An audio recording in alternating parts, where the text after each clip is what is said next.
Super Rugby Trans-Tasman Round 2, the team of the week. Largely a bunch of the guys from the New Zealand teams in this one, to be fair. The results just lent that way. Obviously, there were some individual performers on the Aussie teams as well. I will do some honourable mentions of all teams. But yeah, we'll go through 15 guys. And you guys can let me know your thoughts on who you would have had in your team of the week. Props. First prop I'm going to go with from the Chiefs is Aiden Ross, largely on scrummaging, man. If you guys watched that Chiefs versus Brumbies game, you will know that the Brumbies scrum was under all kinds of pressure. And Aiden Ross was a pretty large part of that. His individual match stats are like 3 carries for a metre, a pass, and 7 from 8 tackles, which is nothing huge. But often props, their on-the-ball stats are not really that flash. It's kind of not the role they're supposed to be playing. You can often just take a look at the opposition stats and see how many penalties the individual props on the other team conceded to get a feeling for how well the props were doing. So, Aiden Ross, I thought, put in a pretty good shift. And overall, he's having a pretty good time of things. Other prop, and it's another loose head. I have gone with Angus Bell from the Tars. I managed to sneak on an Aussie player here. Not so much for the scrummaging, but more for his phenomenal around the park stuff. And Angus Bell's always been really good like that. His numbers are just stupidly good for a prop. 1 try, 18 carries for 53 metres. That's more like the numbers of a midfielder. Maybe a winger. 5 defenders beaten and a clean break. Probably a midfielder. Maybe a loose forward. A pass and 9 from 9 tackles.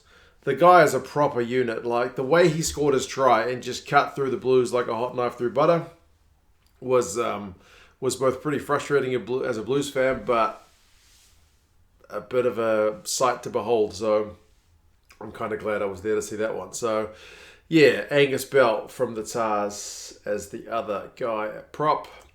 For hooker, I have managed to go with the Blues man. I've gone with Kurt Eklund.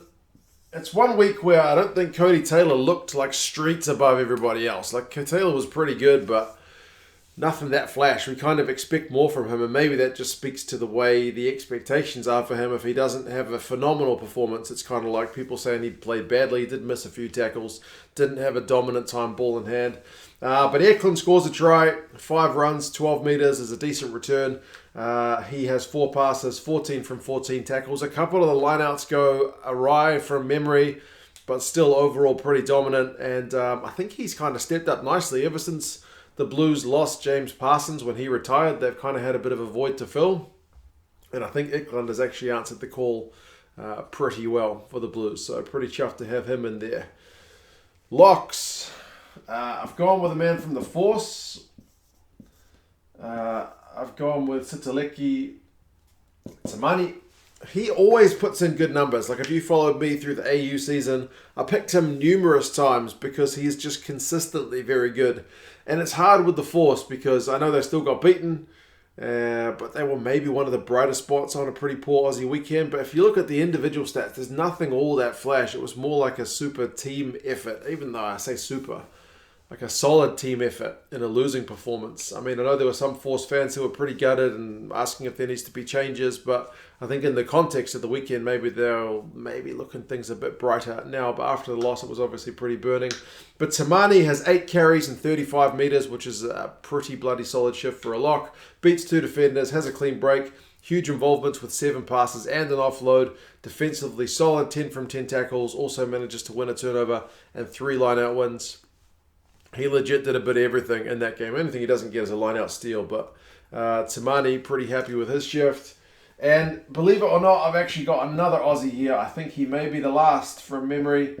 I've gone with Nick Frost from the Brumbies. Again, a bit of a bright spot on a team which underperformed. 11 carries for 36 metres, very similar to Tamani's numbers. A few more carries and like a metre more, but still solid stuff. Remember, locks are not the kind of guys who generally get 3 metres per carry. It's usually 1 or 2. So for him to have 36 from 11 is great. Beats 3 defenders, has 6 passes, so his involvements and his carrying are admirable. Misses 2 tackles, but 15 from 17 is nothing to be ashamed about. It's pretty solid. Obviously, 17 from 17 would be better, but 15 is always very good. He has 7 line-out wins and 2 line-out steals, so in the air, also a really big threat. Kind of just wish he was playing on a team that was playing a bit better around him at the weekend. Loose forwards, pretty super competitive, but I've gone with a Blues man at number 6 with Tom Robinson, the Blues captain. Puts in a pretty good shift, I thought, from the game. I haven't actually gone back to watch it on the telly yet. Maybe I should. But he has a try, 7 carries and 66 metres, which is obviously a very, very capable shift ball in hand. Beats a defender and gets 2 clean breaks. He has 3 passes. Maybe the passes number is not that high, seeing as he, carries it double, but maybe that's more of his role. 17 from 17 tackles is a phenomenal shift as well. Remember, the Blues doing a lot of tackling in that second half. He also wins 2 lineouts. He also has a lineout steal. The All Blacks are spoiled for choice with loosies, and there's certainly a few guys putting their hands up for maybe a first selection. Likewise, this fella, he usually plays 6, but this week he played 7, and that was Ethan Blackadder, and he didn't look out of place on the other side at all, did he? He has 12 carries for 67 metres, which is huge. Now, I should say, if you wanted to pick a defensive 7, you'd probably go with Boshier, who had a phenomenal number of tackles and a try assist as well. But I think overall, Blackadder has the better game. Beats 2 defenders, has a clean break, has 6 passes and 2 offloads. He also makes 11 from 12 tackles. He also wins a turnover. He also wins a line-out.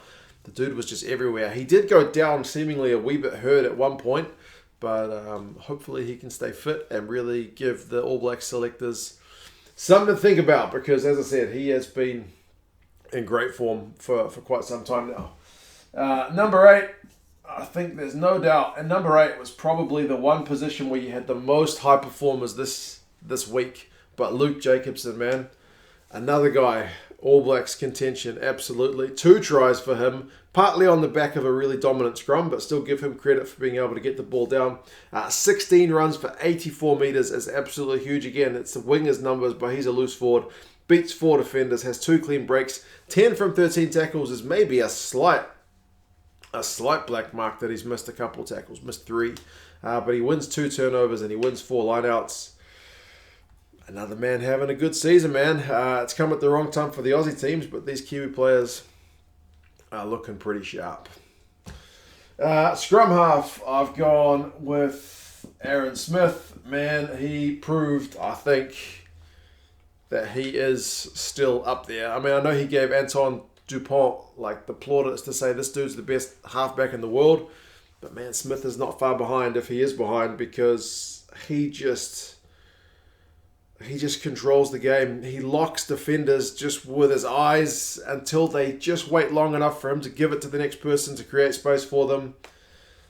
He's just, man, he's still got it in spades. 2 try assists for him, 58 passes, still got that crisp service. Not expected to do a whole lot of kicking with 4 kicks. Kind of welcome news probably to some of us fans. 2 carries and 16 run meters, beats 2 defenders, has 1 clean break, 5 from 5 tackles, and wins a turnover. What doesn't the guy do? Doesn't score a try, I guess, but he's in his still career form. Absolutely phenomenal. Speaking of career form, no other guy can be considered at number 10, apart from Richie Mo'unga, man. He is just unbelievable. He just does it week after week as well. I don't know, if he has an ordinary game, are we going to start criticizing him as well? Because he is just absolutely on fire. 3 tries for Richie and a try assist. 100% goal kicking. 14 carries, 138 run meters. He just beats defenders for fun. 6 defenders beaten, 4 clean breaks. The way he just cuts teams to bits, it gets embarrassing. Sometimes you want to hate him because he's that good, but you can't, man. You just can only admire how good he is. I really wish him all the best in a run at number 10 for the All Blacks, and let's see him replicate this kind of form, because he has just been stupidly good. 31 passes, 12 kicks, 5 from 6 tackles. Mo'unga's an absolute beast. Yep. Midfielders, I've got with Scott Gregory, and I think he's quietly having a pretty good season as well. Definitely prefers it in the midfield compared to the outside backs where he got a fair bit of stick last year. Scores 2 tries, has 9 carries for 32 run meters, so it's not massive meterage, but he's converting 2 tries, beats 3 defenders and has 3 clean breaks. So from 9 carries, I reckon that's a phenomenal return. 13 from 15 tackles is a good work rate in the midfield, wins a turnover, makes 1 pass and 1 kick, so maybe the distribution is an element that needs to improve, but another good outing from him, man. I think people are talking about him generally in a pretty positive light this year, which is great to see, because often once you get in the public's bad books, it takes a lot of work to get that redemption, and I think he's pretty much there. Other midfielder, I had to go with ALB, absolutely. He was on another level, kind of like, I guess, Moonga this week, like Jacobson. There were some guys that were just out and out first names off the team sheet, if that's such a thing. Like, not even, like, you have to look at the other players, but it was just night and day from this guy to everybody else. He scores a try, has 11 carries and 127 run meters. Maybe showed a bit more pace for his try than people remember him having. He has 5 defenders beaten. He has 3 clean breaks. Offensively, a great shift. He has 10 passes and 2 offloads, so he does have that distribution game for sure. 8 from 11 tackles. Again, he would like those numbers to be a wee bit higher, but in the scheme of things, plus he wins a turnover. ALB, man. All Blacks have got a fair bit of depth.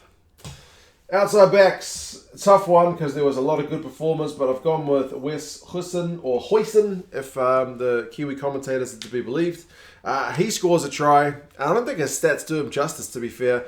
8 carries for 70 run meters, beats 8 defenders, which is a huge amount, but not actually the highest this week. He has 2 clean breaks, he has 2 passes, 2 offloads. He has 8 from 8 tackles and wins a turnover. He's not the biggest guy. He's not been in the best form, but I think he's just starting to kind of turn it up a notch at the right time as well. So, yeah, he really complements what they are doing down there in Wellington. I think the commentators were all over him saying that he should be the player of the match if they were given that award, and I'm inclined to agree. Other winger, interestingly, I've gone with our man Bryce Heem. Who would have thought this performance from Bryce Heem? As I said, when he signed for the Blues, my dad was not that keen on him, but he maybe will be now, man. 3 tries and a try assist. 10 carries for 193 run meters. 6 clean breaks, 3 defenders beaten, 9 passes and 5 from 6 tackles. That's one of the best performances you will have in your life. Now, we need to see him do it against a better team than the Waratahs, for sure. Because remember, the Blues have only played the Rebels and the Waratahs. I say only kind of lightly, but those were the 4th and 5th place teams in Australia. So, yeah. Still kind of a little bit unproven, but man, on paper, that's an absolutely huge shift. Huge. And fullback was tough because a lot of the guys kind of had the dropsies, eh? Like, Will Jordan was kept relatively quiet, dropped the ball a few times. Rob Kearney had uncharacteristically bad hands. Zahn Sullivan had a pretty good boot for the Blues, I thought. Pretty solid at the back. Tia set up a really nice try, but again, I don't think he was that involved. Like, he's got that one cool moment. So I've kind of gone with steady old Geordie. And it's a pretty steady shift from him. There's nothing, there's no real black marks. 10 carries, 14 meters. Obviously, he would like much better numbers than that at fullback. That's a black mark maybe, but he still gets a defender beaten and a clean break. How do you get a clean break and only manage 14 run meters from 10 carries? I don't know. But he kicks 4 conversions. His goal kicking is 100%. He has 11 passes, so involvements are good. 14 kicks, that's his role often. They put him there at first receiver when they want to get out of dodge. He gets them out of dodge really well. 4 from 4 tackles and wins a turnover. There's no turnovers conceded. There's no penalties conceded. Like I said, all the other fullbacks seem to have, Josh Ioane had a couple of drops. Like, all these guys didn't quite smash it out of the park like Bryce Heem or like some of the other guys who had just stupid numbers. The fullbacks were, Tom Banks had some pretty good run meters, attacking numbers, but dropped the ball like 4 times. So, yeah, interesting little mix. Now, a few honourable mentions. Reds, I think Harry Wilson was obviously huge at number 8. He's just unfortunate that Jacobson was more huge this week. Solomon Akata is your guy for defenders beaten this week with 12, which is a stupid number as well. Julian Savia, I've snubbed him like 2 weeks in a row. He gets 2 tries. Kind of like Bryce Heem, though, needs to do it against more difficult opposition. The Rebels, Michael Wells had a fair few good tackles and some good work at the line out. Kobeli looked sharp for the Force, I thought, but as I said, the Force was more like a solid unit rather than any individual star players. Nadeki, absolutely phenomenal at trying, 96 run meters, great numbers from him. Kind of neck and neck between him and Husson, to be fair. Gordon for the Tars was pretty sharp as well, kept the Blues absolutely on their toes, scored a great intercept try. Rico Ioane, good going forward for the Blues. Arn Sullivan, as I mentioned. Chiefs, Damien McKenzie, Lachlan Boshier, heaps of other guys. Cullen Grace for the Crusaders. Lots of other options. Sione Mafaleo for the Chiefs with that scrum. But yeah, that's the team of the week for round number 2. Fingers crossed in round number 3 we can get a bit more of an even distribution. I could have gone with some of the Kiwi locks as well, but to be fair, there was not any hugely outstanding performances again, I thought. So I thought the Aussie guys stood up well. Maybe given the circumstances, they were able to shine a bit more because the team around them wasn't doing as well. It's hard to say. But anyway, you guys have any thoughts? Drop the video a like if you got this far. And yeah, I'll talk to you again soon. See you later.